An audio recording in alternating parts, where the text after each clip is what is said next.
Untuk pertama kalinya, Kejaksaan Negeri Kabupaten Ogan Ilir melakukan upaya restoratif justice atau RJ terhadap 6 tersangka penyalahgunaan narkotika.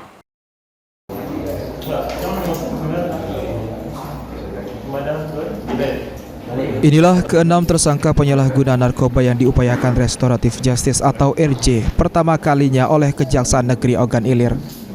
Keenam tersangka yakni Dery Prasia, Krista Adam, Habibi Hedi Hastasir, serta pasangan suami istri Yusuf dan Oktarina diserahkan dari penyidik kepolisian Polres Ogan Ilir. Dalam penyerahan P21 sekaligus dengan melakukan pemberkasan administrasi untuk upaya restoratif justice oleh Seksi Tindak Pidana Umum Kejari Ogan Ilir. Kepala Seksi Pidana Umum Muhammad Rizka Saputra mengatakan, upaya RJ dilakukan dengan proses dan ketentuan yang ada, di mana RJ diupayakan berdasarkan persyaratan dan ketentuan yang dipenuhi.